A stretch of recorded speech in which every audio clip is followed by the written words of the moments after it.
welcome back to a long video. This one's gonna be. The first thing I want to say just before anything else happens is I do just want to say thank you all very much for stopping by to come watch this. This is gonna be a very long episode, I promise you. This could end up being one of the longest videos I've ever done. In filming this right now before I edit, I suspect it's probably going to be between 30 and 40 minutes long. That's just my guess. I don't know.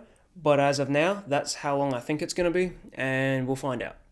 So essentially what this video is it's a journal, like a retelling of the story of my very first race weekend, which is something I wanted to do, which is why in my previous video I tried deliberately to not talk about it too much. Even though I titled it as I finished my first race weekend, woohoo.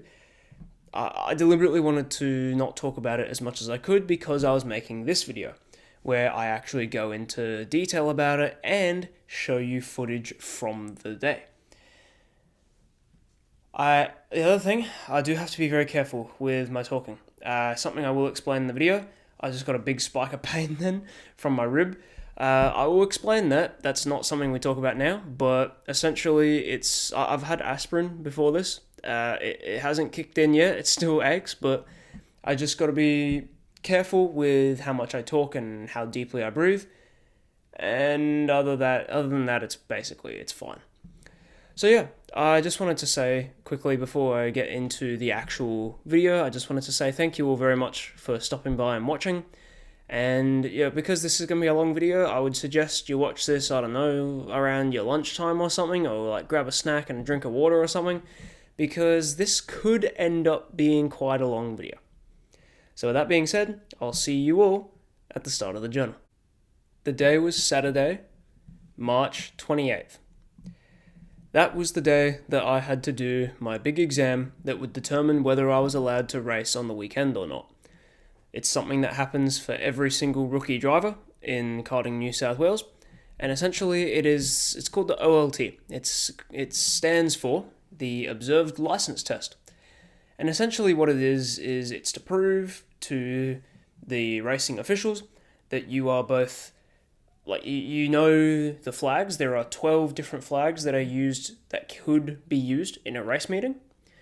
And to also show that you're fast enough that you're not going to get lapped when you're out on the track.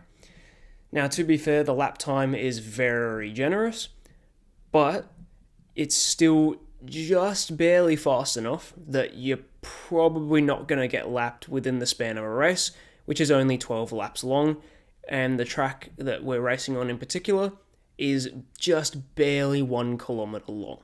To be exact, it's 1,024 meters. So 1.024 kilometers. So it's a very short track, which means that you don't have much opportunity to get lapped, especially when you're only doing 12 laps, which means a race is really only 10 minutes, maybe. So the OLT time was 48.9 seconds, I believe. Now, if you've seen any of my videos recently, with my lap times, you know that I'm solidly in the 44s, which means that I could pass the lap time with flying colours. And all I needed to do was to make sure I remembered the flags. So, like I do back when I was in school studying acting scripts, I just memorised it. I just spent the night memorising it and just repeating it to myself over and over and over again. I probably repeated the 12 flags to myself and what they meant and what to do in the scenario, probably at least, in total, before the OLT, from when I started to the OLT, probably about 100 times, at least.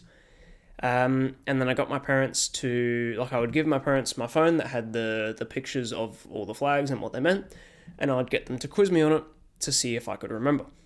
I even got them to switch it up a little bit to tell me the description of the flag and then what flag was it, instead of just, this is the flag, what does it mean? They'd do a swapperoonie and make it a bit more difficult. So that was the stuff I had to do. That's like the theory, essentially. There is the practical, which is passing the lap time, but I knew that I could do that with flying colours. At least that's what I thought. So essentially, the OLT was a learning experience for me. So prior to the OLT, the most amount of karts I had ever been on track with, ever, was 6. On the OLT day, I went out with 15. Well over double. Almost triple. It was roughly 2.5 times. And that was really overwhelming. Now the good news is that I knew how to drive the kart, so I didn't have to focus on doing pedals and doing the steering wheel. That was all natural to me, so I could focus on the karts around me, which is really important. Otherwise, you're just going to end up in a crash because you just can't focus on all those things at once. So I was lucky to have already passed that beginner step, and so I was able to focus on the other karts, but it was way more karts than I've ever been used to. I was lucky that I was able to get a couple overtakes, but I was still overall pretty disappointed in my performance. Now, the reason why is because, as far as I was aware, what I'd been told going into this, which was just word of mouth from one of my mates who was also doing his OLT, so I had no way to prove this, but that I was just going off what I knew, and so as far as I knew, what it was I needed to do 8 clean laps. No spinning, no contact, they must be quicker than 48 seconds. And there was some other thing as well, which will come back to me eventually, but that was the main thing, was being clean out on the track, doing 8 laps without spinning or contact. In fact, I'm pretty sure the reason that I thought there were 2 things is because I just blended 2 into 1. So you had to do 8 clean laps was the first thing, and the second thing was you had to do it under the time limit. So those were the 2 things that you had to do, as far as I was aware at the time. Again, it was just word of mouth, but that's all I had to go off of, so that's what I was working with. Was 8 clean laps, no contact or spinning whatsoever, and you must be faster than the time. So as far as I knew, if I spun a single time, I was not going to be racing on the weekend. So, here I will show you the footage of how my OLT went.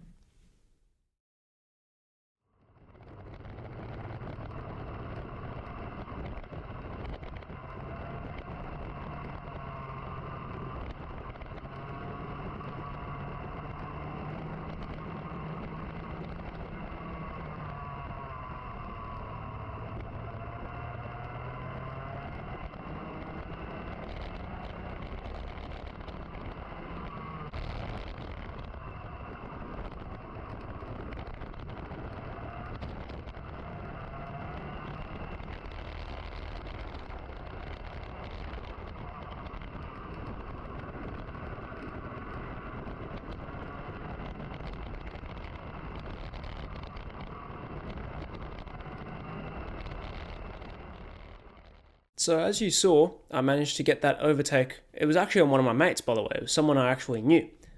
And I managed to get the overtake on the outside of that corner, which actually surprised actually surprised a couple of people when I told them. I was like, yeah, I overtook one of my mates on the outside of that corner.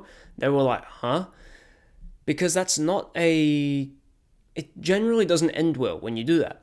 But I managed to get enough room that I was able to do that. That I was able to cleanly use the inside line without any contact. So that was really good. And I was very happy about that I was able to get that overtake because, it was right in front of the steward tower, so they would have seen that yes, I'm able to overtake a kart cleanly, and so that could possibly give me extra brownie points. But it wasn't all sunshine and rainbows. I did a couple more laps, and then, unfortunately, the inevitable happened.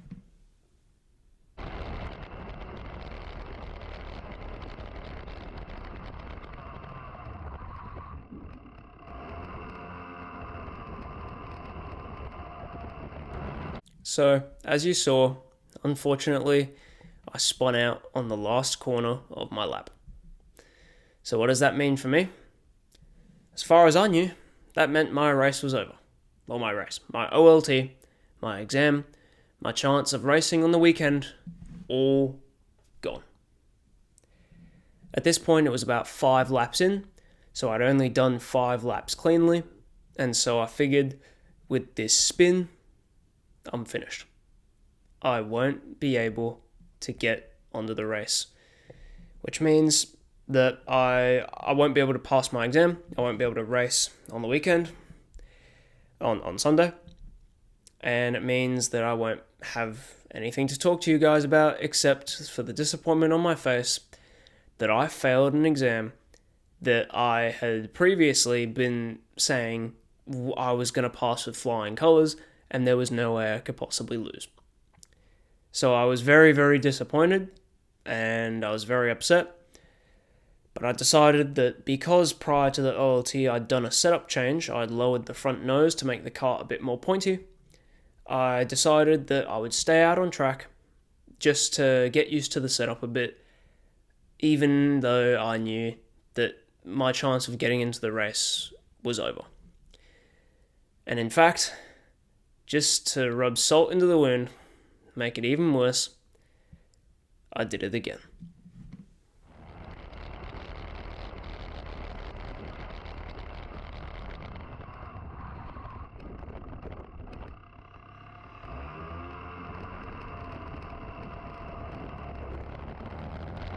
So at this point, I practically knew that I was finished. There was no chance left for me because I'd literally just spun off twice on exactly the same corner. And so in the moment, I thought, that's it, I'm finished. But in a last-ditch effort, because at that point I'd only done 6 laps, and I'd done 5 of the up to this point, I'd done 5 cleanly, and I'd only messed up on 2 laps. So I had a couple laps remaining. I had a little bit of time left in the 10-minute session, and so I decided that I would just be careful. I would slow down. I knew if I slowed down, I'd be getting 46s and 47s, which although that is extremely slow for me, I would still pass the time. So my last-ditch effort to see if I could pass the exam was to hope that I was wrong about the spinning rule that I had placed on myself. I would just have to hope that that was wrong and that I would just do every single lap perfect. No mistakes, under the time limit, practically perfect in terms of what the exam was asking of me. I needed to do that multiple laps in a row. Otherwise, as far as I knew, I was guaranteed to miss the race on the weekend, and I would be probably some of the most disappointed you've ever seen me in my entire life. So, here's my attempt on the last lap, or it was either the last lap or one of the last laps. Either way, it was the fastest of the slow laps that I did in the OLT. Here was my final attempt. It was the last lap or second last lap, something like that. It was right near the very end, and it was, like I said, it was the fastest of the slow laps. And yeah, see if I did even a halfway decent job, or if I wasn't going to pass the exam. So let's check it out.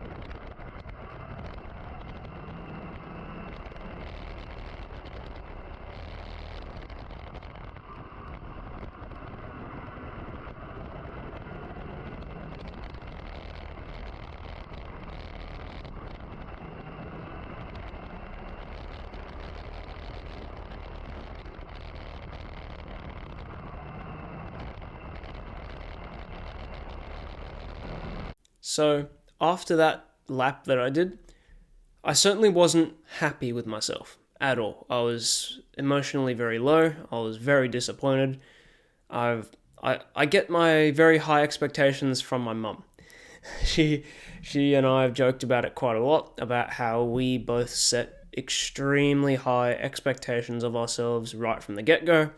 And if we don't meet those very high expectations, we are very disappointed and we feel like we don't deserve any sort of victory until we can pass those expectations. So needless to say, I was very, very disappointed, and I practically knew that I wasn't going to pass the exam, I wasn't going to make it into the race, and I was going to be, like I said, probably the most disappointed you've ever seen me in my entire life. Because as far as I knew, this exam was a free pass, and here I was staring down the potential to actually fail an OLT exam. Literally the first exam you got to pass to prove that you're even slightly capable of being on a racetrack with other karts around you. And I was actually staring down the possibility of failing that exam, despite the fact that everything pointed to me passing it with flying colours. So, I went and I talked to my dad about it for a bit. I talked to my mate who I overtaked in that clip earlier. She and her pit crew were there.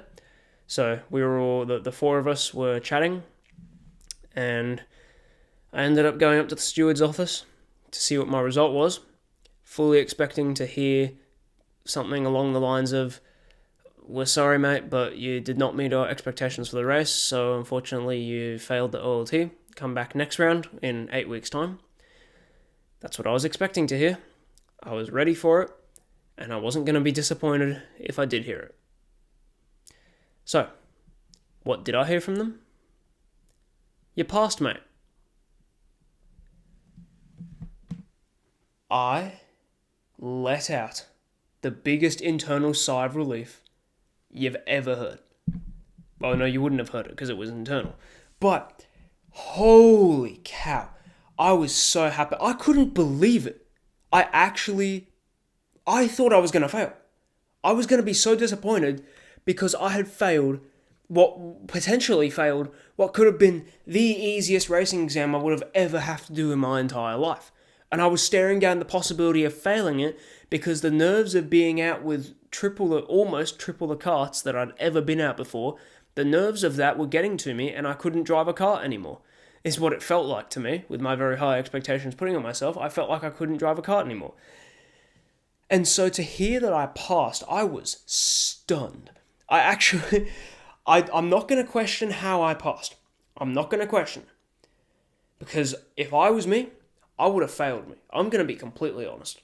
Because holy cow, again, I have very high expectations of myself, and when I don't meet it, I'm extremely critical of myself until I can meet the expectation I set on myself. But even still, holy cow, I can't believe that I passed.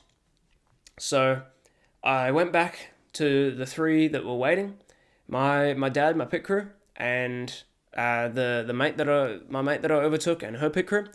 The three of them were waiting to hear if I passed or not because she had passed as well, and so they were all hoping that I would pass so that we could all go to the race together, and we could race against each other. Essentially, was what we wanted to do. And when I told them that I passed, I still couldn't believe it. I still was like, huh? Am I living in an alternate dimension? Is this like the Matrix or something? I still couldn't believe it. Like, I still can't believe that I passed. But a win is a win. Even if it was by 1 point on their scoring system, a win is a win, and I'll take it. So, I was very, very happy that I finally won. That I was so surprised. I thought for sure I was going to fail. I'm still, like, talking about it now, looking back on it, I'm still surprised that I managed to pass that. But anyway, that was it for the OLT. That was it for the day. We decided that was enough cortisol for one day, and so we decided to just pack everything up and go home. That was enough cortisol for one day. Holy cow. So, what I needed for Sunday was to wake up at like really early. I had to wake up at about roughly 20 past 4 in the morning. So, like, well before anyone else is awake, essentially. The vast majority of people, like 95% of people around me, are still going to be asleep, and I'm going to be wide awake, ready to head down to the track. So, yeah, had to wake up at 4:20 the next morning. That was the next thing, essentially, was now that OLT is passed, it's now time to prep for the race. So, that evening, I replaced the spark plug, I replaced the air filter, I replaced the tires. I put a new set of slicks on, and that was it. I'm pretty sure the rest of it, because it's all brand new, so the rest of it was fine. I wouldn't need to have done anything. The FA karts only touched the track at this point now. With the OLT being done, it's only touched the track 3 times ever, so it's essentially brand new. The engine itself has 4.5 run hours before the race. So, again, that's pretty much brand new as well. So, I figured I wouldn't really have to do very much, and so I just did the basic things that you'd always do pre-race weekend, which is spark plug, air filter, new set of slicks, things like that. Those are the 3 things that I did, and then I popped the car on the trailer and got it ready so that the next morning I would be able to just get in the car with my dad, and we'd be able to shoot straight down to the track, because we needed to get there bright and early. So, I made sure to get a good night's sleep. I went to bed earlier than I would normally, because I'm an early sleeper. Like, I go to bed earlier than most people, because I wake up much earlier than the majority of people, so I roughly go to bed at about 9:30, 10 o'clock at night, and wake up at 6 a.m. the next morning. That's pretty common for me. So I went to bed at roughly 9 o'clock to wake up at 4:20 the next morning. So yeah, that's it for the OLT. I passed. And it was now time for getting ready. Well, I've already gotten ready, but it's time to wake up like a spring chicken 4:20 in the morning for race day.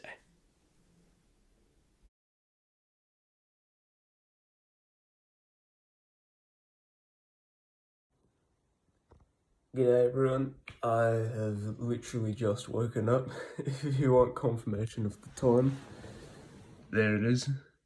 It's about 4:30ish in the morning. This is race day, so yeah, this is what we gotta do for this sort of stuff. So essentially what I'm gonna do is once I'm up, I woke up about 5 minutes ago. All I've done is I've gotten changed. And then I started filming. That's it. That's all I've done. And all I've got to do is I've got to go down.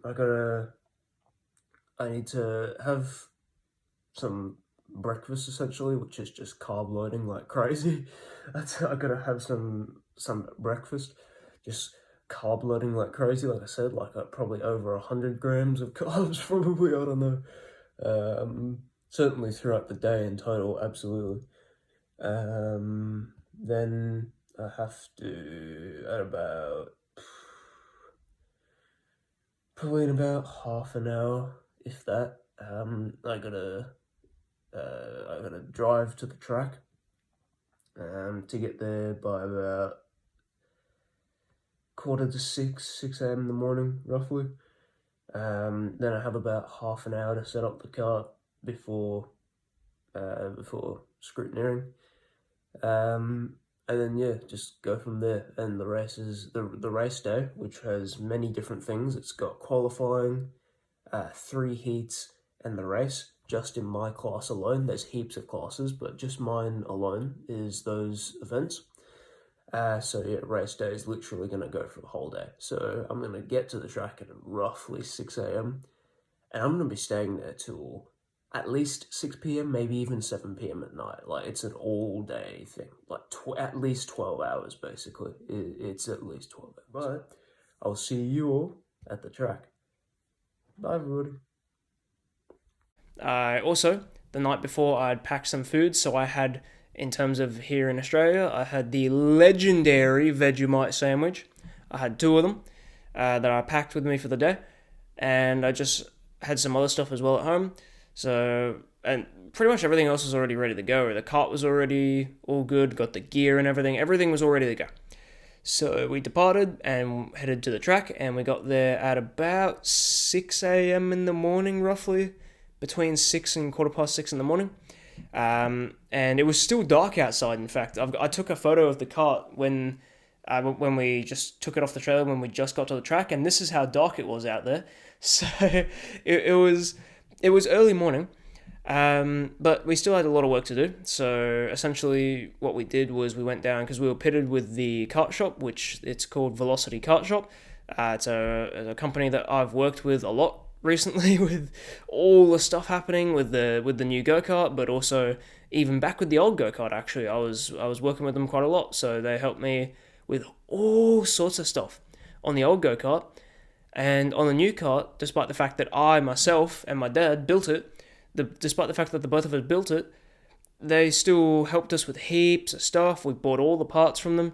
So, if you want to race in club meets, for example, or even if you just want to have a kart to have some, just muck around with, have some fun with, and you're in Australia, especially.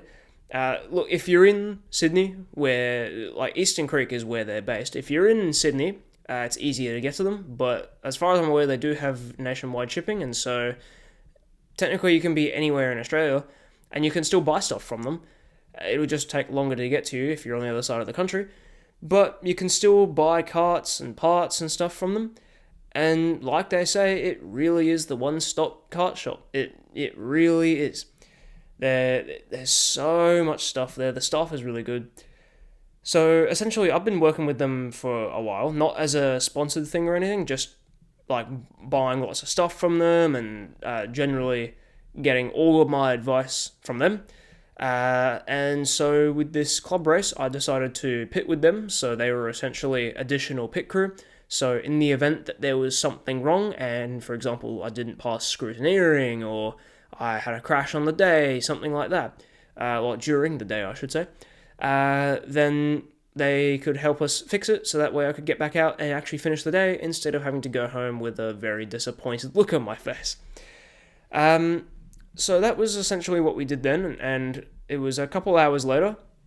Everything else was all set up, and this is a photo of me after we were all set up. This was about 20 minutes roughly before scrutineering, so probably about an hour before qualifying would start. So we were making progress. We were getting things done. There was quite a lot to unpack and get ready and stuff. And Velocity had a lot to unpack. They gotta put up all the tents and the table was all out and everything. And we were basically just waiting for scrutineering. There were still a few people left to show up. There was 100. There was over. In fact, there was more than 150 entries. That's a couple of karts. And the class I was in, which was tag restricted light, was tag standing for touch and go, by the way, because it's an electric start. On a battery, you got an ignition start like you would in a car. That has the biggest number of karts by far. It's extremely competitive. There's lots of karts there, and it's supposedly the beginner category.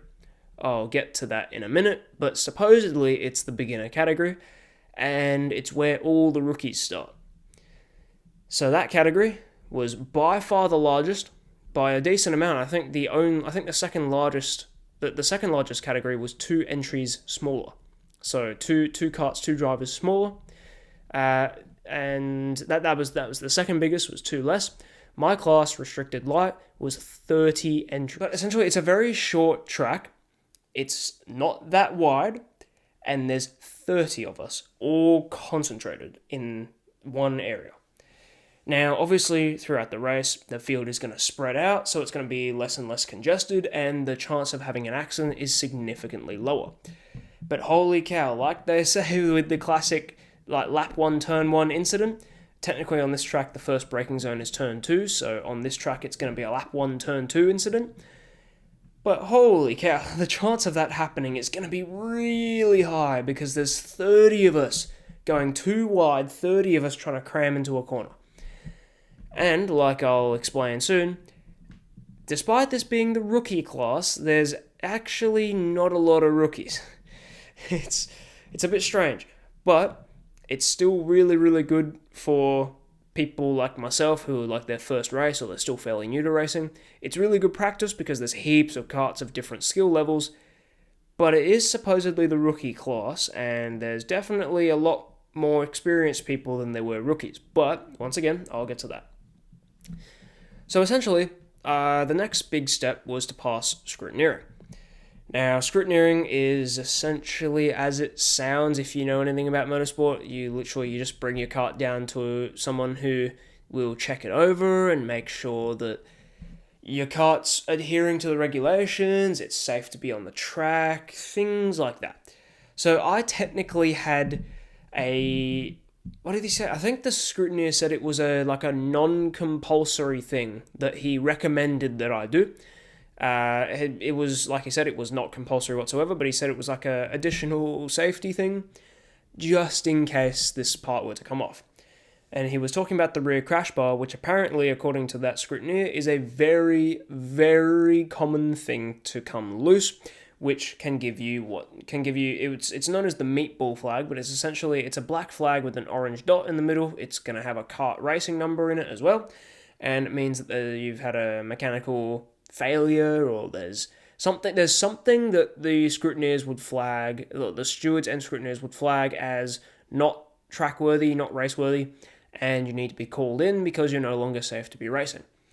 And apparently the rear crash bar is one of the most common things to cause you getting that flag. So essentially what he said was to just zip tie the mounts of the rear crash bar to the frame, just to add a little bit of extra defense in case it was to come loose. It will still hold because the zip ties are holding it in place, even if it does come loose. So that was literally all I had to do. Other than that, it was all a pass, and I could sit and relax and sort of mentally prepare myself for qualifying. And oh boy, I was in for a bit of a doozy, which I was not expecting because I figured it's quali. Usually it's fine. Maybe it's something that happens occasionally, but generally speaking, it's fine. Oh boy, I should not have gone into qualifying with that mindset because it was way different from that.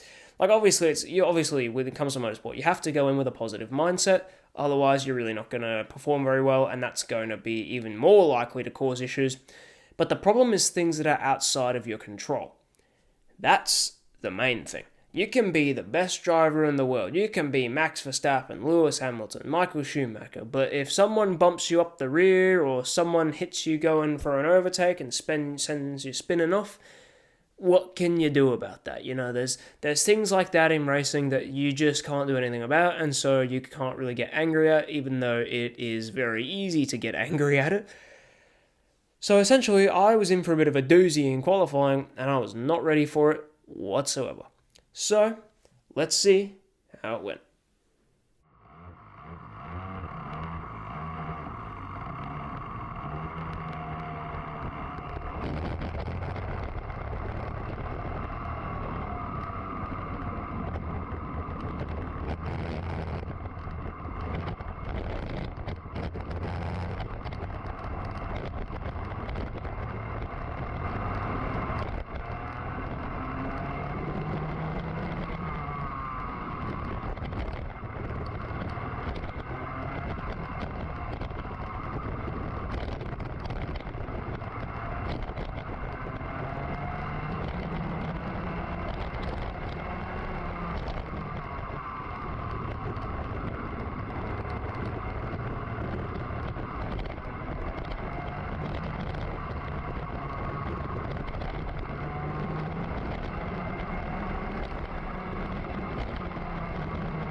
So as you saw there, qualifying was, like I said, it was a bit of a doozy. It was a bit of a handful. So literally the very first corner of essentially the warm-up lap of qualifying, because your tyres are cold, some people, in an attempt to warm their tyres, they push the kart too hard, it snaps the wrong way, and they spin out. That's what happened to those two karts that I had to sort of dodge and weave around. Look, it happens to everyone. It nearly happened to me several times. I was nearly victim to that multiple times. Then, as you saw later on, I started to get up pace a bit. I got warmer tires, still not fabulous. Again, it was really I was cutting footage a bit because I wanted to speed it up a bit. But really, I think it was like one full lap later. So it was lap 2. So I was really only just starting to get pace, and the tires were just starting to warm up a bit, and I was getting into the groove a bit. I still, in theory, yes, I could have done more or better with warming up the tires and the brakes. The brakes actually seemed fine. I think it was the tires mainly, because the tires are brand new. Like I said earlier, I put fresh slicks on, so the rubber was brand new, and so I think the grip was very, very good, but I still felt like the kart was unsettled a bit. So I reckon I could have done better warming up the tires. Despite that, at the end of the day, it was lap 2. So, and you can't weave anymore. Once you've done lap 1, you can't weave anymore. But it doesn't, lap 1 doesn't guarantee that you're going to have 100% warm tires. There can still be a little bit of tire warmth that's still there that just comes from doing a couple laps after lap 1. But what's interesting is that as we went throughout that, as that video progressed, you could see there were more and more karts that had gone off. That's how hectic it is. It is an absolute minefield out there. If you make one mistake, it's going to go off and you're going to go whee, flying off into the grass somewhere, and your quali, your heat, your race is finished. So you'll notice that in that last clip, I was suddenly behind karts again. I was not lapped. I caught up to the field. However, the really fast karts that came through, for example, that Paralyn guy that came through, he was in the front. He was one of the really fast guys, so he was lapping us. Despite the fact that I caught up to the field, he was lapping us. And what that meant is I now knew that the really fast karts were going to start coming through, and so there was going to be some traffic for them, which may or may not end badly. And unfortunately for me, it ended badly. So I still don't know what happened. I feel like, because I don't have one of those 360 cameras that spin around so you can look behind you. I don't have one of those. So I got no idea what was happening behind me because I didn't turn and look to see immediately what was happening. I'm pretty sure it was purely just trying to go around and get around the inside. But, we're both going, he's going, I'm going fast. He's going really fast. And so he's weighing up towards me, and he just couldn't, it was just the closure rate was so fast that he just couldn't get out of the way in time, which, look, that's fair enough. That happens to F1 drivers. I'm pretty sure it's okay that, it's not great because now my quali sessions, my session's over. I did 3 laps in qualifying and then I was hit off and sent into the grass. So, it's disappointing, but at the end of the day, that was someone else who made just a tiny mistake, just a tiny miscalculation of when to move. And look, everyone does it. Literally, everyone does it. So I'm not irritated by it. I'm not annoyed by it. I know there's nothing I can do about it, so I'm not choosing to get upset or angry about it. Because it happens, man. It happens. Worse accidental things have happened in karting. People get into crashes by complete accident, so I think just getting bumped off the track and spinning around and not crashing into anyone is pretty tame, considering just how many karts there are on track. So this race weekend, I really just wanted to hold my position and make sure that I just wanted to make sure that if anything happened, it was not going to be my fault. That was the big thing. I wanted to make sure that if anything happened to me or the kart, any racing incident or any big deal happened, that it wasn't going to be my fault. That was the big thing for me that I wanted to focus on that race weekend. And in a way, I've already sort of achieved it, because literally the very first session of the day, I've already been involved in a very minor racing incident. And nothing really, it wasn't my fault, and nothing really came from it, apart from the fact that I ended up towards the back of the grid.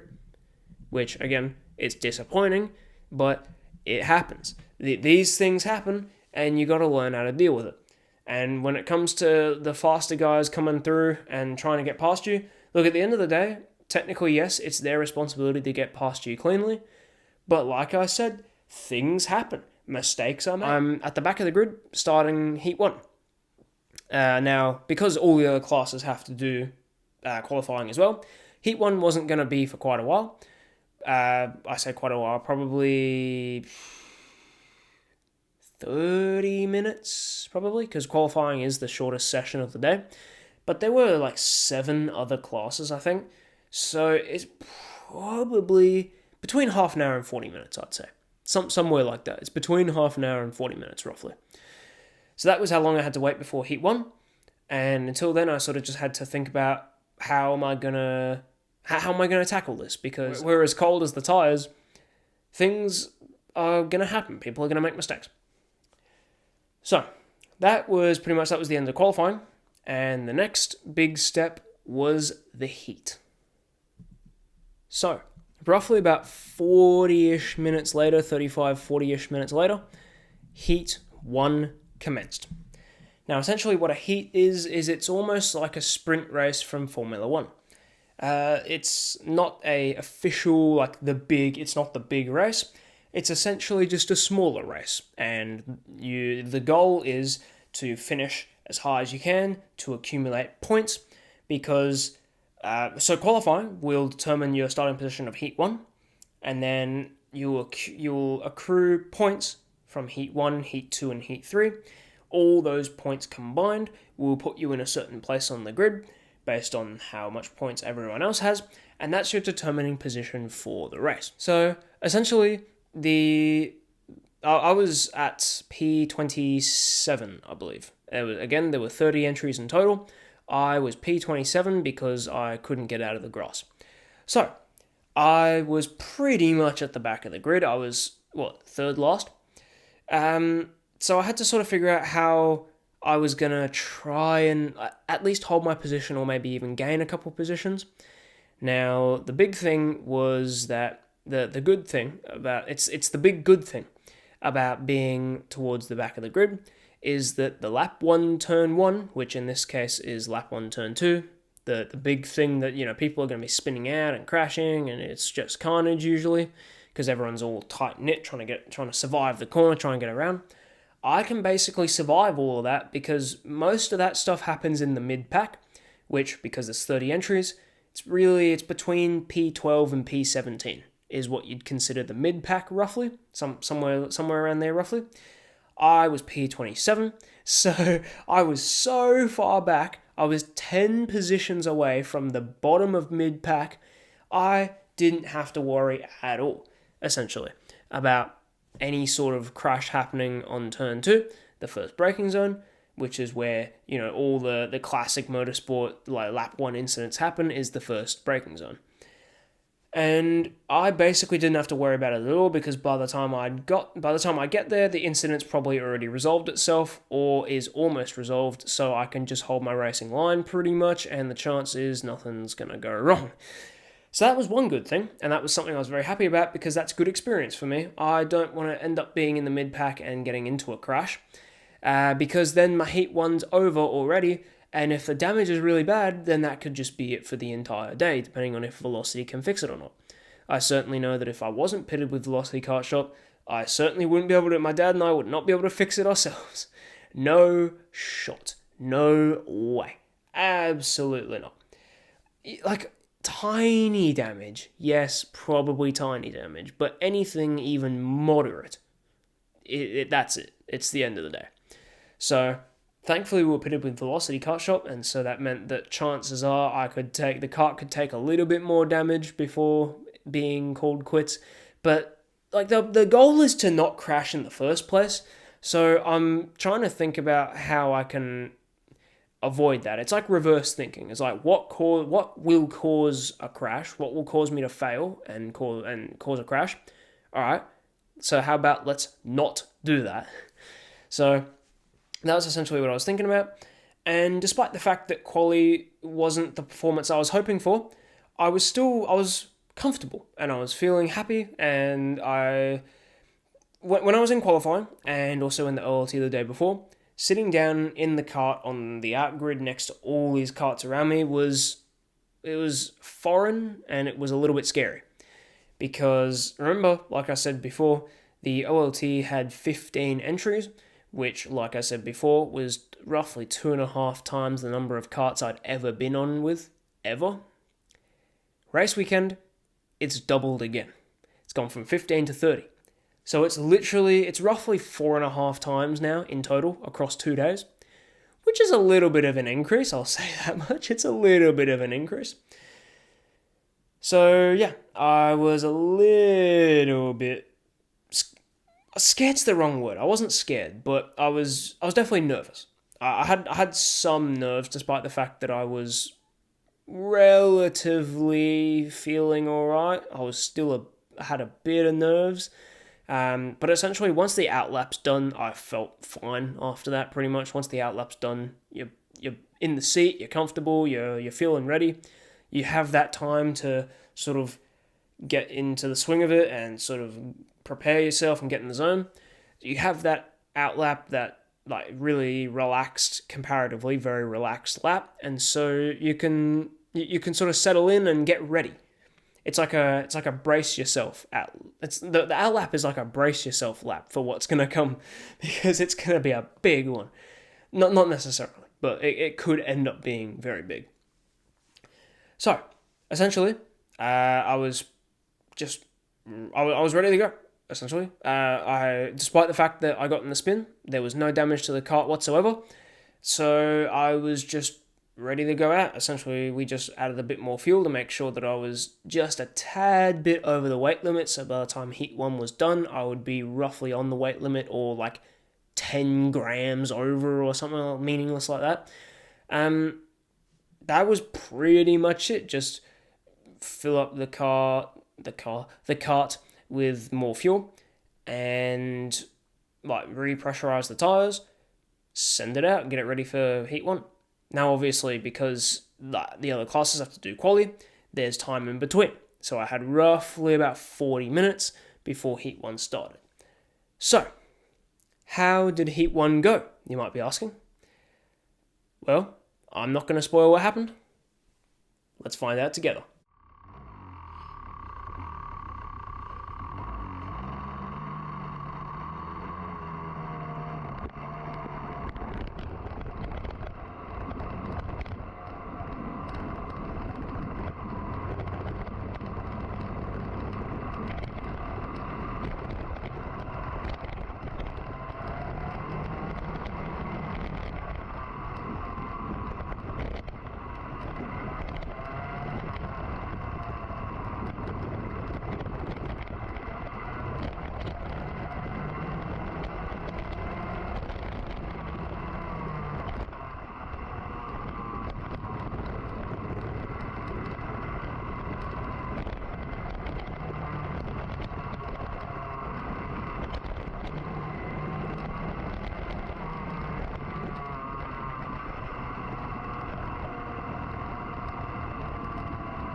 Ha!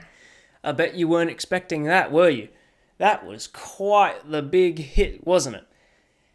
Well, maybe for some people who've had, like, really big crashes in karts, like people who've flipped over or, like, gone over the tyre wall, things like that, maybe they'd just be sitting there going, that's nothing.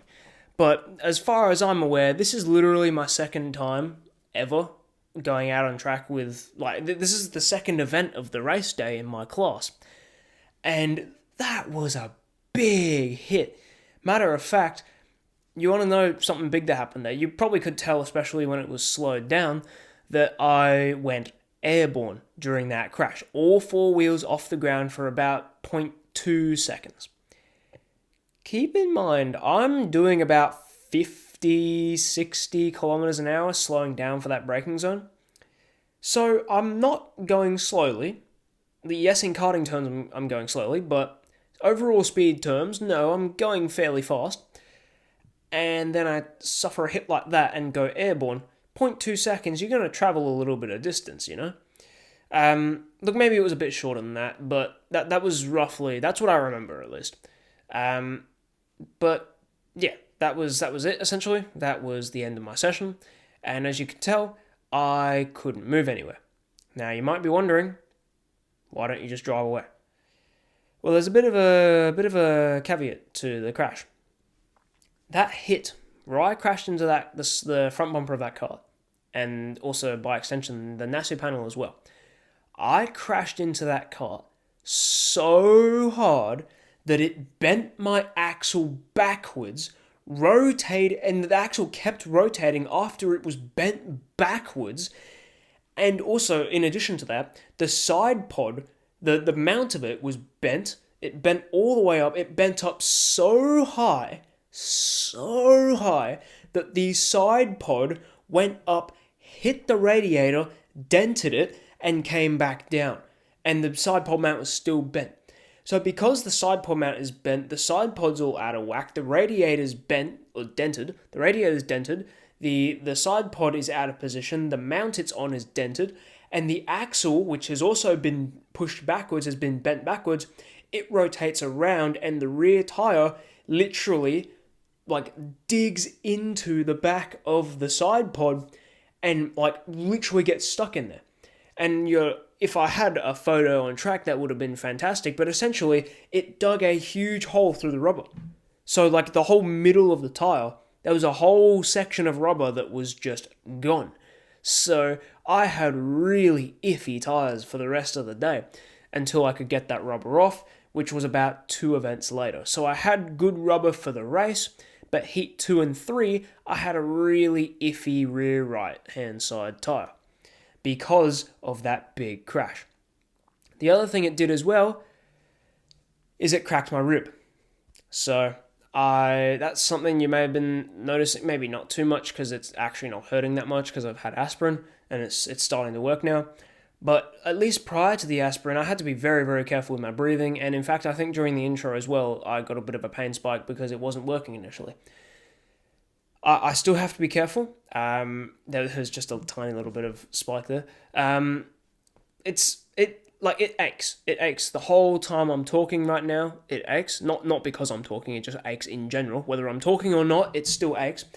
But essentially, it means I'm gone for 6 weeks basically. So the next race is in 8 weeks. So I almost have no practice at all before the next race. And the only good thing is that, because it's a club race, it's on exactly the same track, and I know the track very, very well. That's like the only positive thing. Other than that, I have almost no practice whatsoever, which is not ideal in any way, shape, or form. So, Heat 1. Literally the second event of the day. The kart's mangled, pretty much. The kart it's not like right off mangled, not even close to like right off mangled. But it's been badly bashed up. From the impact, I had a pretty severe throbbing headache, and my ribs were aching non-stop, and I was struggling to breathe in the moment. Obviously, I'm fine now, and I continued on. Because, my last video said I completed my last race weekend, so obviously I must have continued on. That's because I felt better and it calmed down later. It calmed down with time and I was able to breathe properly again. But yeah, that first bit of time, it was rough. I actually thought I'd completely broken it. Fun fact, my dad, he did a thing many years ago. I was very young. Young enough, like old enough to remember that it happened, but young enough to remember that I was like early to mid primary school when it did happen, was that my dad ended up in an accident falling off the roof and breaking 9 ribs by hitting his chest on a ceramic pot. So he cracked 9 ribs. Well, he fractured 9 ribs. And so, following the thing just a bit, like following in footsteps, but just significantly less severe, I've now cracked a rib. Technically, my mum has also cracked a rib as well, so maybe it's just par for the course. Everyone in my family is going to crack or fracture a rib. And now I've done it so I can fulfill my promise to the family name that I've done my thing with the ribs now.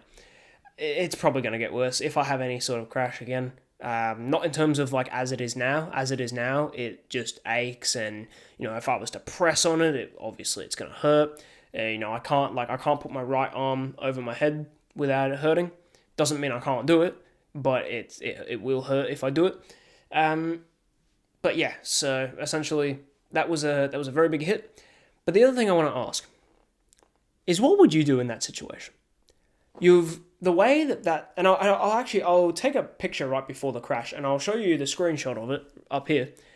What on earth would you do in this situation? So you're already committed to the corner. You have no time to react whatsoever, essentially. You've already committed to the corner because everyone in front of you is doing perfectly fine with no issues whatsoever. So you should be committing to the corner. You're going as fast as you can around the corner. So if someone makes a mistake, if someone makes a blunder, if someone messes up in front of you, if someone messes up in front of you, and you've already committed to the corner, and where they happen to make that mistake is literally exactly where you're going, there is nothing you can do about that. There is nothing you can do about it. I even sat down after the race, about a day later, I'm pretty sure it was like the next day, I sat down with my dad and we looked at the footage. We came to the conclusion after watching it several times and slowing it down and pausing it and going frame by frame, we found that there was just nothing I could have done, really. I'd already committed to the corner, so in the position I was in, with the decision I'd made at the time, there was no possible way that I could have avoided that crash. So that's why you didn't really. I mean, yeah, I also did try and steer a bit. I did try and steer a little bit, and try to essentially not avoid, but try and go like an inside line. Well, yes, avoid, but try and go an inside line to maybe not hit the cart. But again, it all happened so quickly that like by the time I realized what had happened, I was already pretty much in the air. I was like about to hit I was about to hit the cart as I realized that there's no avoiding this. And I also didn't really have the time to process like, okay, I'm gonna try and do this angle and whatever to try and avoid this crash. It's just all too fast. Like you're going too fast. The rate of the closure rate is just so fast that there's really nothing you can do about it, honestly. You just gotta take a big breath and tank the hit, and that's what I did, and that's why my kart was not in good shape. However, because I pitted with Velocity instead of pitting just with my dad, they actually got it fixed, which I was stunned by. I couldn't believe that they fixed it so quickly.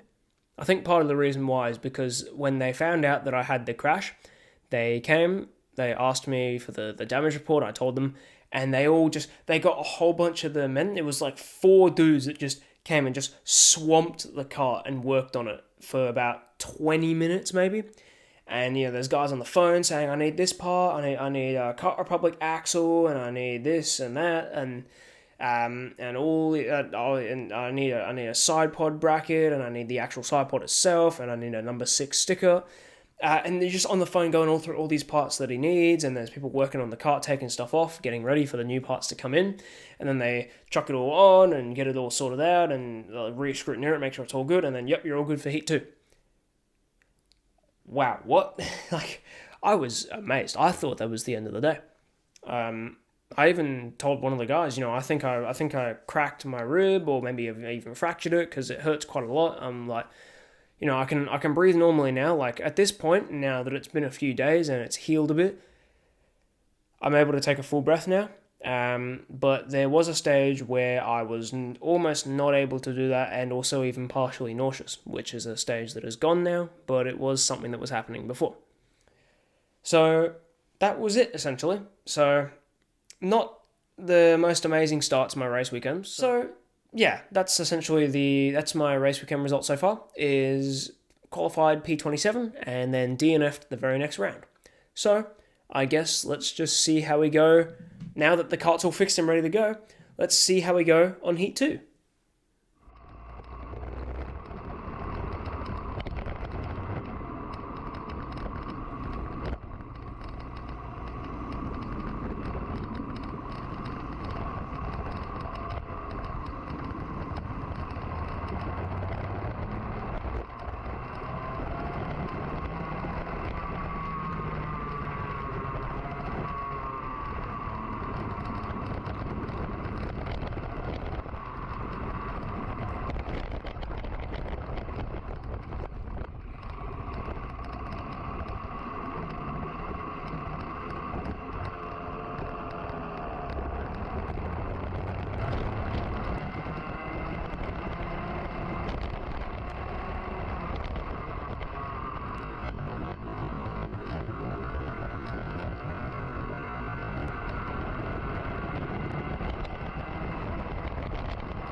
So, as you saw with what happened in Heat 2, overall it was fairly uneventful.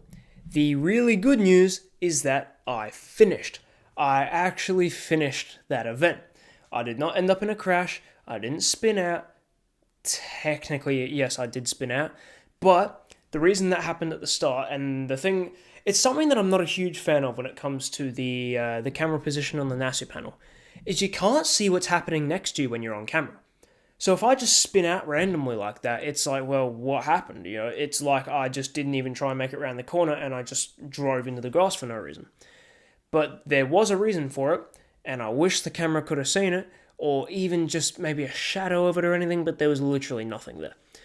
So essentially, I'll fill you all in. What it was two karts that had touched wheels that were unsettling each other a lot, and I thought it was going to end in a spin or a crash or something like that.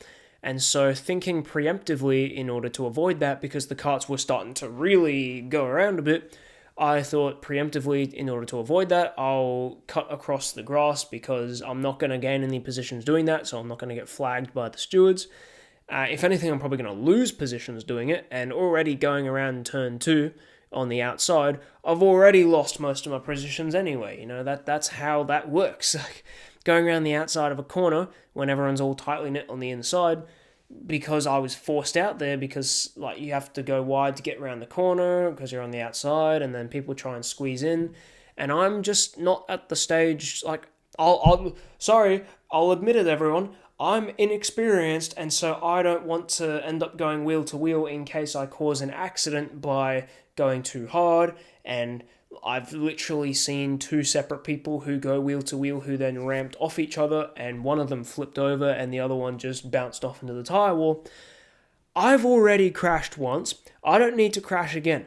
So I was deliberately being a bit more cautious because I just wanted to finish the event. I didn't want this to be an absolute wreckfest. I wanted to just at least finish an event for once.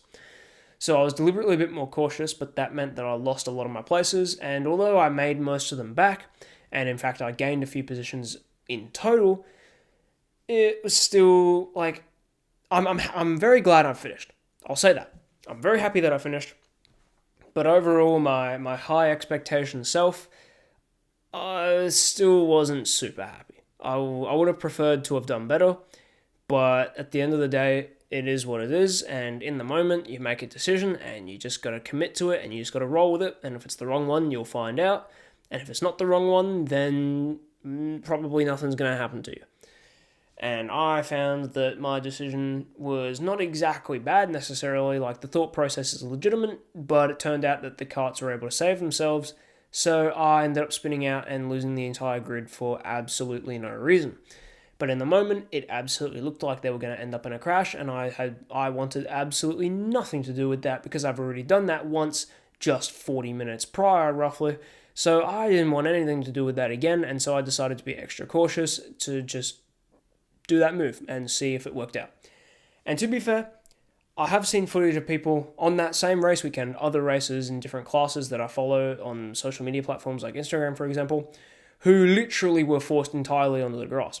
Like I had all four wheels on the grass at one point, but it was for like a fraction of a second before I got at least a wheel or two back on the tarmac, and then I ended up spinning out because I caught grip.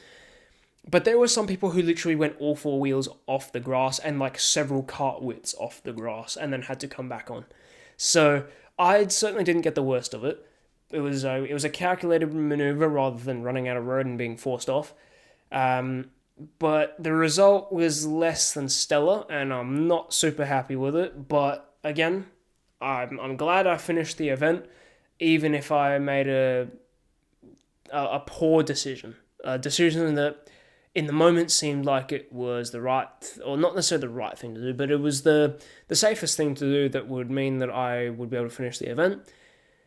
But it didn't pay off, and so it ended up not doing what I wanted it to do, which was not, I wasn't happy with that. But look, at the end of the day, I finished the event. I'm very happy with that. And yeah, the other thing you might have seen as well, and I deliberately slowed it down for a moment so that you can have an easier time spotting it. What do you reckon that thing was that blew out from the bottom of that kart that I ended up overtaking around that U-turn corner? What do you reckon that was? When I saw it, I thought of three things in total. I thought it was maybe an exhaust mount, a weight on the kart, or maybe it was a bearing from the axle. Those were the three things that I thought it was. I didn't know which one it was, but that was just my thinking, my thought process, and I had no idea which one was right or not. I had no idea. Turns out it was a weight. Where it came from, I couldn't tell you. Maybe it was the side of the seat, or the back of the seat, or the bottom of the seat, I don't know. It came from somewhere on the seat, most likely. That's usually where you put weights on karts, you put it on the seat. So, yeah, a weight blew off the kart, and you can see how badly it unsettled it and how much the rear crash bar moved. Like, I thought it was coming off. It moved quite a lot. It was fine in the end, you could see it still intact, but the kart certainly didn't like that very much. It had to whoa to keep it under control. Trying to salvage what grip he had left and try and bring the kart back under control after losing the weight and having the whole kart thrown off balance. So yeah, that was a bit of a surprise. I'm glad I didn't hit that, because that would have been pretty much a guaranteed puncture if I'd hit that. So I'm glad that I missed it.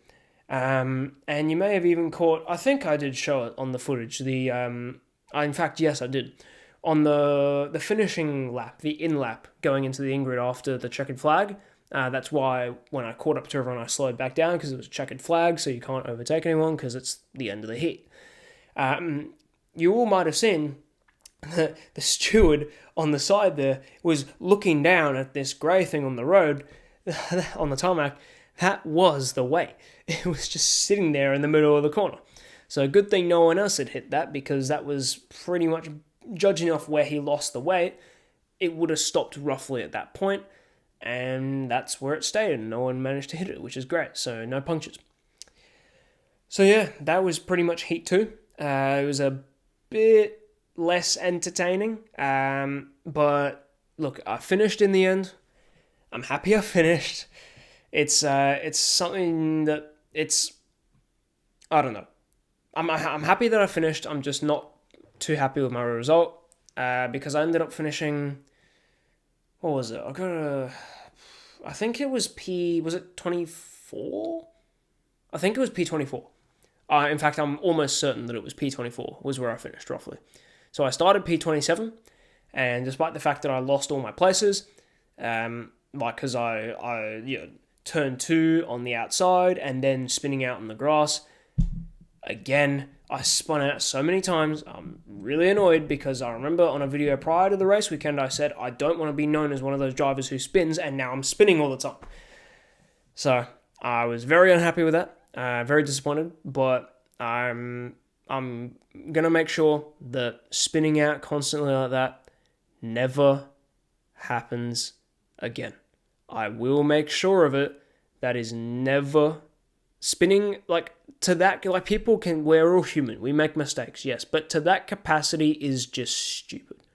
So I'm going to make sure that absolutely does not happen again. I'm not going to be spinning this many times. And it's not even the end of the race day yet. I might even spin more times and you guys just don't know about it yet.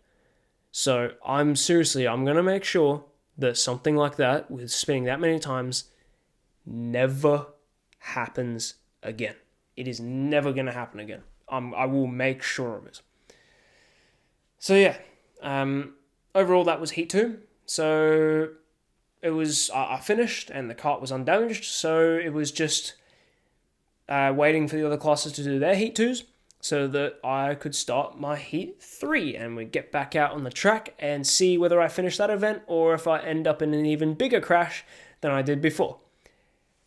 There's only one way to find out.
So, as you saw in that video, I actually managed to get a couple overtakes, which is pretty good. That's essentially the best I'd ever done. So that means Heat 3 has been like 4 out of 5 events. This is the 4th event. There's only the big races remaining. And as of now, this is the best I've ever done. So I'm happy about that. Believe me, I was very, very happy about it. But you did also see the other thing that happened, and that's something that I was not super happy about, but once again, it was partially out of my control. It involved, as you saw in the video, it involved moving around other karts that I'm presuming had just recovered from a spin because of how slowly they were going. Like they were just starting to accelerate. So I imagine they would have literally only just recovered from what was, I presume, spinning out. And I wanted to go around the outside, but the problem is that I ended up running out of road. Now, it's not entirely my fault necessarily. Like, yes, my choice to not put two wheels in the grass and just try and get around and get back on track. Yes, in hindsight, I should have done that. But to be fair, what's my track record? Get it? Track? What's my track record when it comes to putting things in the grass? Have I been able to maintain any sort of traction whatsoever, if even a single wheel goes in the grass? If you've actually been watching and you haven't been skipping through, you know the answer to that. The answer is no. No, I can't. I have not been able to maintain traction. As soon as I put even a single wheel on the grass, the cart gets really unsettled. I'm still trying to figure out how to control it. It's about like lifting off and trying to just settle the wheel, and I just couldn't do it or something. I don't know. There's something I was doing wrong, because I've seen videos of people who've gone like 3 cart widths into the grass, and they've been able to maintain control and get back onto the track. So there's clearly something that I'm not doing. That I'm assuming it's just lifting off and being careful. Not to say that I wasn't being careful, but rather I was probably still had my foot planted the entire time, and that was probably why I spun out. That's just my prediction. I'm going to assume that's probably it. I'll find out, I guess, if I end up focusing on lift off this time, and then I don't end up spinning. Well, maybe that was what it was then. But the other thing as well is the fact that, you've just come out of a spin, and in order to turn around to keep going, the cart has to move forward a little bit. So there's literally nothing that driver could do in terms of making the cart not go forward and blocking off more of the track, because to turn, the cart has to move forward a bit. But the issue with that is then that means I'm running out of road, which is why I ended up making contact there. I think it was just his bumper. It was very, very light contact. There was no damage at all. Very light contact, and I went as soon as I could, basically. I actually was nervous for a second because it wouldn't go for a moment, and I was like, wait, what? Because I wanted to go immediately, because I didn't want to be sitting around doing nothing, and I just couldn't go. Like, I don't know. I got no idea what happened, to be honest. I have no idea. But something happened. But clearly it wasn't a problem for the rest of the day, because I finished the event. There's nothing wrong with the cart anymore. So I honestly don't know what it was. I do not know. But something happened, and I ended up not being able to go immediately. I guess we'll find out later, because I do have a little bit more information to tell you. But as of now, I have no idea what in the world could have caused that. So essentially, it was once again, it was just a racing incident that was no one's fault, really. It's one of those things, it's disappointing, because, for that guy who literally, he just recovered from a spin to immediately get hit again. Like, that would just be so annoying. I certainly wouldn't be too happy if that happened to me, so I'm sure he wasn't too pleased with that. But at the end of the day, I wasn't prepared to go onto the grass, and I wanted to see if I could make it, just squeezing through. And as I found out, no, I couldn't. So, look, it's, once again, like things that have happened throughout the entire day, mistakes happen. This time, I was the one that made the mistake. Nothing to do with the other guy. He just recovered from a spin and went to turn around. That's literally all he did. There was nothing else. What else is he supposed to do? Sit there and do nothing? What? Unless your cart's broken, you're not going to sit there and do nothing, you know? So he's going to turn, he's going to try and drive, and it's my responsibility to get around him. And because I was not willing to try and gamble with the grass again, I wanted to stay away from it. But then I realized after I had to commit, like pretty much past the point of no return, I realized I wasn't going to fit. Which was a bit of a bummer, because I thought I was. I thought I was able to. But anyway, that was pretty much, it's just another racing incident. There've been plenty of those today. You've seen throughout the video just how many carts have been in the grass as I've gone past. These things happen. Like, so much. They happen all the time. There's always someone who's gone off in the grass, and whether they caused it or it wasn't their fault. Look, whether it's your fault or not, you're still in the grass, so it happens to everyone, and I was lucky that I wasn't, and I was lucky that I didn't end up in the grass, because I could have. I didn't, luckily, but I'm glad that I didn't end up in the grass, because there were certainly not a small selection of people who unfortunately did. So, yeah, and then you saw me just trying to chase up the field again, and actually catching up. And keep in mind, by the way, I just want you all to remember, when you spin, you lose at least 10 seconds. Minimum 10 seconds. So the fact that I've caught up to the field means that I have managed to, over the course of, I think for Heat 3, because I want to cut out laps where nothing's really happening, except for the race. I think the race is an important enough event that I want to show as much as possible. But in terms of the heats, they're just like mini sprint races, and so I only really want to show the main things that happen. And to me, I feel like a main thing is the fact that over the course of what I believe ended up being 3 laps, maybe 4, I ended up gaining 10 seconds on the field, which then allowed me to catch up to everyone again, because I was able to close that gap from 10 seconds all the way to, if I had to guess, maybe half a second, roughly. Maybe a bit more, I don't know. Certainly wasn't 1 second, it was definitely less than that. Yeah, it's probably about half a second, roughly. So I do take some genuine pride in that, because, you know, I was just spun so much, and I was very disappointed. But all the racing incidents that I got involved in were not my fault. So that was one of the big things that I wanted out of the day.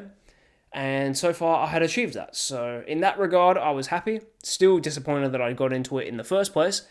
And also disappointed in the fact that I kept spinning. But like I said, these things happen, and you just got to move past it, because there's still one more event to go, and that is the big race. But there was one more thing, one little surprise that I was not expecting. And I believe it may be able to explain what happened with that spin and why I wasn't able to move initially. When I came back into the grid, I saw on my engine, I've got a Rotax Max Evo, by the way, and I saw there was this weird black liquid that was leaking out of the engine. And I was like, whoa, what is that? And I actually ended up, just by complete accident, noticing that the spark plug, you know, spark plugs normally sit in perfectly straight, normally. My one, on my engine, obviously it's a 2-stroke, it's 1 cylinder, was sitting like that. Now, spark plugs are supposed to, you know, for them to work, you know, because there's a gap and the electron has to cross that gap. And so generally you want it to be very tightly secure, and you want it to be straight. Yeah, some engines you can't really do that, like on cars, for example. Like the V-shape engines, yes, they're at an angle, but they still work like that. The problem is that the spark plug on my engine was loose. Like, it being slanted isn't necessarily any issue, but it's more the fact that it was loose, so it wasn't sparking properly.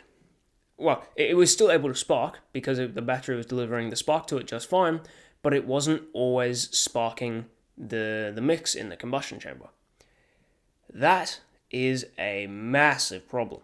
So I don't know how long that had been going for. I presume it was after the impact because I was perfectly fine prior.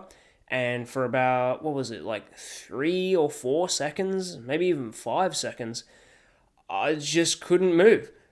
And then it sorted itself out and I was able to go again and I was fine for the rest of the session. But that's the other thing that I want to draw some like personal benefit to. I genuinely am very happy with the fact that over the course of, like I said, about 3 or 4 laps, I managed to close a 10-second gap to half a second over just a few laps with a loose spark plug. And it's not like a car where it's like, oh, it's fine. You got 3, 4, 5, 6 other cylinders, 7 even. Like, there's only one cylinder, right? There's only one spark plug, and so if your one spark plug fouls or it ends up being loose or something like that, you have yourself a bit of a problem. I was in that position, and I still managed to catch up to the field, which I say the field. It was last place, but technically I would still say that it was the field. Still, I'm very happy with my performance. The fact that I was able to close the gap at that rate, probably just because I had clean air, and I was doing hot laps. So, all the things combined, Heat 3 so far is my best performance of the entire day, by a long shot. Even though I still had an incident, it's still my best performance by far. So essentially, like the big accolade, the big achievement was that I ended up, because of the spin, I ended up 10 seconds behind. I managed to catch back up to last place, but I was in last place. I managed to catch up to the group of the group of carts were a little bit further ahead, but the cart that I was chasing, I caught up to him, who was probably at least, like I said, bare minimum 10 seconds ahead of me. I managed to catch up to him in roughly 3 laps with a loose spark plug, which meant that the engine could have just, like the spark plug could have fouled or the engine could have just cut out at any moment, which is not ideal, especially because I've already DNF'd once, and oh my goodness, if I DNF twice, that would have been a very disappointed, unhappy me. So, I managed to achieve all of those accolades, all that achievement with a loose spark plug, and for that, I'm very, very happy about that. So, I ended up getting that spark plug out, and lo and behold, yes, I think it was partially fouled. It wasn't completely dead, but it wasn't looking too flash. And so, we decided that we were going to just bin it, and we were going to get a new spark plug and put it in for the race. So, all that's left now is the big final event, the race. At this point, it's about 4 o'clock in the afternoon. So I've been here since roughly 6 a.m. in the morning. It's now 4 o'clock in the afternoon, so it's been 10 hours. I've only been on track 4 times over the course of 10 hours, and it's now time for the biggest event. In terms of laps, it is also the biggest. It's 2 laps longer than Heat 3. So qualifying is 6 minutes. Heat 1 and 2 is 8 laps. Heat 3 is 10 laps. And the race is 12 laps. So, the big question is, with my race, the biggest event of the day, how did I go? Was it yay or was it nay? That's the big question. Did I do better than I did in Heat 3? Or did I end up crashing? Did I DNF again? Was it because of a crash or something else go wrong with the engine? What was it? What happened? Once again, there is only one way to find out. But additionally, with the race, I decided to cut out as little as I could. So the race ended up being long. It's considering the fact that a lap is like significantly less than a minute. It's actually closer to 30 seconds than it is to a minute. and yet the race footage was about 40 minutes long. So, I guess something must have happened, but if you want to know, make sure you stick around to see it.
So, some of you eagle-eyed viewers may have seen what caused that red flag.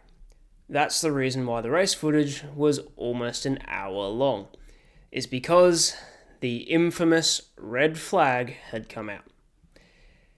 And it was a little bit scary, because I ended up realizing, it wasn't during, but I ended up realizing after the race that it was a 2-kart crash. 2 karts had ended up touching wheels and each went into the tyre wall and crashed, but really badly. One of them was my mate. Thankfully, like I said, he was okay. It was also later found out that the other guy that was involved, he was also unhurt as well. So overall, it was a happy sort of a resolution, because the drivers are okay. So that was the big thing. Both drivers, despite having a pretty big hit into the tyre wall, both drivers were okay. Stuart, basically, he read the kart number of everyone in order, and if you weren't in order, then you had to go and slot yourself in. And then once everyone was in the right positions, he double-checked it all, made sure it's all good, and then it could commence back to a full restart as if the race had never happened and we were starting anew.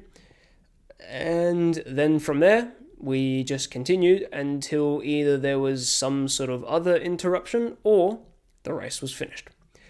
So, although it was a bit of a scary intermission, let's see how the rest of the race went.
So, as you saw in the rest of that clip, overall, the rest of the racing was fairly tame, and I think because there was a red flag that went off, people were a lot more...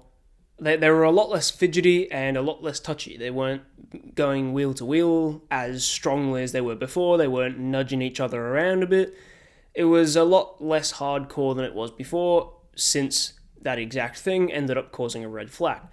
And so people were much more careful-ish, to an extent. But yeah, genuinely it did feel like people were being a bit more cautious, even if it was just a little bit. And overall the racing was a lot cleaner. Except for this person right here. Have a guess. You saw, but if you watched the video, then you saw. But if you didn't watch it, if you skipped through, this time I'm not going to tell you what happened. You're going to have to go back and see it if you want to see. But, oh my goodness. It happened again. I don't understand. I honestly don't understand why it just happens so many times. I honestly don't get it. Well, I mean, it's completely my fault. Like, all of those incidents were my fault. But it's just really annoying. Like I said earlier, that I wanted to make sure that I wasn't going to be known as the sort of driver who did that. And what am I doing day one? I'm literally all over the shop. So, once again, that was cause for disappointment on my part. I was not happy with that whatsoever. I was still happy with the fact that I managed to keep up with the pack, but then once I spun, that was it. I mean, you saw from my last hot lap there were no karts there, and I ended up being about, I think it was 5 seconds behind, second last, which was P29. So I ended up being 5 seconds behind P29 because of that spin, which I'm very displeased about. The only thing is that because the race was so hectic, I wasn't P30, I was P21. There had been nine karts had gone off in some way. 9 karts had been declared DNF that race. That was one event. 9 karts in one event. And there's no disqualification throughout the heats or anything. It's not like Q1, Q2, Q3 in quali or in F1 or things like that. It's not like that. There's no disqualification. The points determine where you start on, the points from heat 1 through 3 determine where you start on the race, in the actual race, which is why I ended up, because of the DNF in heat 1, I was P30. But by the end of the race, everyone's there. I'm the example. Everyone's there because I was P30. I was literally last place. And by the end of the race, I had literally gained 9 places by basically doing nothing because 9 people had been taken out. Holy cow, it was really hectic out there. Now about the spin. Again, oh my gosh. Like I said, I'm going to make sure that sort of thing, spinning stupidly like that, never happens again. By the time I spun the first time, I was annoyed. The second time, I was irritated, disappointed. The third time, I was sick of it. I didn't want any of it for the rest of the day. And then it kept happening, and I was just completely over it and very, very disappointed. So, what happened there? Why did I end up spinning? Because, I just took a line fairly normally and then seemingly just lost control and span out. So, essentially, as you saw with that kart that ended up... It actually was a bit of a close call because they ended up carrying a bit of speed and drifting through that corner, so they ended up getting quite close to me, which was a bit like watching it on the footage. It's so fast that you're not even slightly nervous about it in real life, but watching it on the footage, you're like, "Ooh, that was actually really close." But yeah, so as you could tell from the fact how quickly that guy, even with slowing down the footage, how quickly that parallel passed me, he was right behind me. He was hugging my crash bar. He was right behind me. So in order to stop him from dive bombing me, I wanted to take a defensive line and hold so I wanted to go mid-track and then go into the inside line. But that meant I was taking a very shallow line, which meant that I had to sacrifice exit speed. As you do with most defensive lines, you usually got to sacrifice exit speed. And I, being very, very focused, completely forgot about that. So I treated it as if it was a normal line, and because of that, I was carrying significantly more speed than I should have, and as a result, I ended up overcooking it, and I spun out. So the only benefit from spinning out this many times is that I've almost made every mistake you possibly could in one race weekend, which means now I know how to never do it again because I learned from my mistakes. So essentially, like, I should basically, when it comes to karts, I should, unless I make a mistake again, which is something I've already highlighted that I'm going to try actively and not do no matter what, in theory, I should just, like, never spin again. Like, I should be, like, flawless from now on because I've learned from my mistakes. I know what I did wrong and I know how to improve it. I know it's not going to work like that. I know I'm going to end up spinning out eventually, but I want it to be, like, virtually none. I want it to be flawless. I want it to be clean, and I have very high expectations of myself, and if they're not met, then I'm disappointed. And it's no one else who does that, it's purely me. I don't set expectations on other people, I set expectations on myself. And if I don't meet them, then I'm disappointed in myself. Which is why I wasn't too happy when I ended up spinning out again. So, like I said, the main thing is that I now know about what I did wrong, and so as a result, I know how to hopefully avoid it in the future.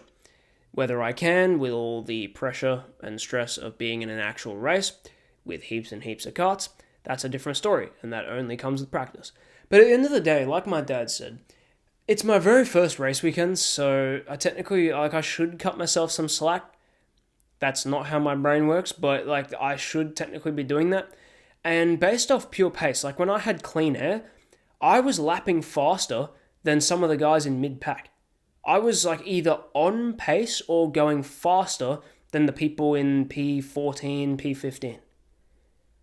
And I never got lapped by anyone in first place. They were 1.5 seconds faster than me, and I was never lapped by them. Ever. So I was on pace or faster than mid-pack in a vacuum, and I never, in the actual race, not just in a vacuum, in the actual race, I never got lapped by the leaders. So that's something that I can be proud of. That's something I'm happy about, because the thing is, right, this is supposed to be the beginner category, but the national guys and the state guys who want to sort of activate their brains by having heaps of karts on the track, and so it means they can actually have some, even if they are really, really simple, rookies like myself, it provides some very good practice for them, basically practicing for the next national round. And so they quite routinely, B grade drivers quite routinely stop by in the rookie class. They put the restrictor plate back in, so that way there's more karts, because obviously the unrestricted category, it takes more to get there, so there's less drivers. The restricted category, literally anyone can go there. If you pass your OLT, anyone can race there in that category, as long as they have the right engine, but that's, again, most people have that engine. Most people have an X30 or an Evo, majority of people do. And everyone is going to have a restrictor plate. It takes work to get it, to earn the right to remove it. Everyone is going to start with it. So as long as you can pass your OLT, literally anyone can race in the restricted category. So the national guys like to join this, they like to deliberately put the restrictor plate in to essentially lower down the class that they're competing in, basically, from nationals all the way down to the very rookie class. But it means that it's much lower stakes for them because they're practicing with rookies, but they also get heaps of karts to practice with. So it's pretty much a win-win as far as I'm aware. I mean, I've never gone up and talked to the national guys and asked them, is this your exact thought process? But that's certainly what I would be thinking. If I was competing in nationals, that's exactly what I'd be thinking. But the result of that is that, racing on its own is basically baptism by fire almost. I mean, almost. It basically is. You're just chucked into the deep end, and like you better learn how to swim. Otherwise, you're gonna go under, and no one's gonna see you again. So you gotta you gotta learn very quickly, and no one's gonna help you when you're on track. You don't have a microphone, even in endurance racing, yes, but we're not talking about endurance racing, so that's not relevant. You don't have a microphone where you can talk to your dad or your coach or anything like that. You are out there and you have to make those choices yourself, and you have to make the final call. You have to make the executive decision. And if you can't do that under pressure, you're going to really struggle. And that's what I found. I was able to make the right decision, but then something would happen that would then mean that that decision wasn't an option anymore, but I was already past the point of no return, and so I couldn't do anything about it. That's what majority of my incidents were, pretty much, was just committing to a decision and then having that decision blocked off. That's what most of my incidents were. So, all in all, how was the race? Well, the race weekend in general, including all the way back to the start with the OLT and all the way to the end of the race after a red flag. All in all, like I said before, it really is like a baptism by fire. The best analogy that I have to explain my performance this race weekend is that racing itself, like I've said previously, is pretty much baptism by fire.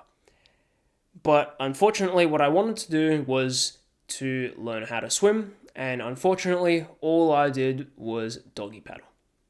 I wanted to swim, I wanted to hit some breaststroke and some freestyle, but the best I could do was a doggy paddle. That's really my analogy of the race weekend. And what my goal is for the next race, once, of course, my rib gets better, which is roughly going to be 6 weeks, so I've got at least 2 practice sessions prior to the race, roughly. 1, if not 2, prior to the next race weekend, which I believe is in the middle of May. I think it's the 10th of May. The 10th of May is my next race, is round 2. And there's 5 rounds in a year. So, I've got a lot of time to heal, I've got a lot of time to think about what I want to do, and then I've got very little time to execute on it before the race. And of course, OLT, it's a one-time thing. I've never got to do that again. Thank goodness for that, because I was very scared I was going to fail. But yeah, so like I said, my analogy really, all in all, is my race weekend. My best performance by far was Heat 3, and my best position was P21, which was at the end of the race. And I qualified in P27, and I started the race in P30, which is last place. So yeah, really, my analogy really is just in the world of motorsport, which is a baptism by fire. I wanted to freestyle and breaststroke and complicated things like that, and unfortunately, all I was able to perform as of now was a doggy paddle. But I want to improve that. I don't want to be doggy paddling around on the racetrack anymore. I want to be hitting some freestyle and breaststroke out on the track. So I'm going to make sure that I get that practice in as soon as my ribs are better, and as soon as my ribs are good enough that they will be fine for the race weekend and stuff and the practicing prior, I'm going to get back out there because I got to practice things. I have things to practice, and I especially need to make sure I go on the weekends where there's significantly more karts. Now that I have proven to myself that I am technically capable of going out with roughly 10 karts without incident, because 15 I spun out multiple times and 30 was almost a wreck fest. So I've proven that I can go out with roughly 10 karts without incident, and that's pretty much almost the number of karts that are present on a standard weekend. It's, between 10 and 20, but they're split into 2 groups. So, yeah, currently my best performance is a doggy paddle, and what I want to learn how to do is how to do breaststroke and how to do freestyle, because I want to make sure that I don't stay at the back of the pack and that I'm not spinning out. And I reckon as soon as I stop spinning out, I reckon I've got a real good chance to start learning how to overtake, which then will push me up towards the mid-pack. And from there, I just got to learn some more advanced kart techniques, like rotating into the corner and things like that, which I'm still driving the kart like it's a car, which is not the way to do it. That's other things I gotta learn. But yeah, all in all, Heat 3 was my best performance, but my best position was P21, despite the fact I started in P30 and I qualified in P27. So, like I said, that is it. That's the end of the race weekend. So yeah, that was quite a big one, wasn't it? I think this video is gonna, when I said before, oh, I want this video to be half an hour, 40 minutes. Oh no, this video is gonna be over an hour, I can guarantee you. It may even be close to an hour and a half. It could possibly even go beyond that. It might even be 2 hours. Honestly, I don't know. It's gonna be a long video. It's gonna be a very, very long video. Probably like over a month's worth of, might even be 2 or 3 months worth of videos in a single video. Because I've literally spent the entire week doing this. it was about 3 hours worth of GoPro footage I had to look through to select the different things, the different bits that I wanted. Then I had to edit those. And I was using, because it's all on my computer, because it's with the GoPro, and so it's with my dad's phone, and it's all linked to the computer, and so I'm using Clipchamp in order to edit the bits that I want, and then edit that into a cohesive clip for all the different sections, and then I'm bringing it all together by filming it on my phone, like my dad, sending all these edited clips from Clipchamp to me, so that I can put them all in iMovie, and then edit my commentary around it, and put it all, and edit it all into iMovie, and finish it. Holy cow, it's a very long process, but we are finally done. So, whether you skipped all the way here, if you did, go back and watch it.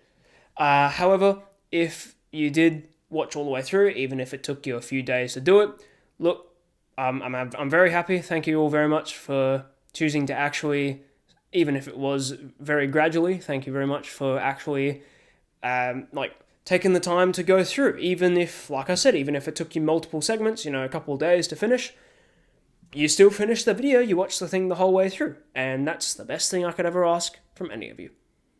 So, I will see you in the next video. Bye, everybody.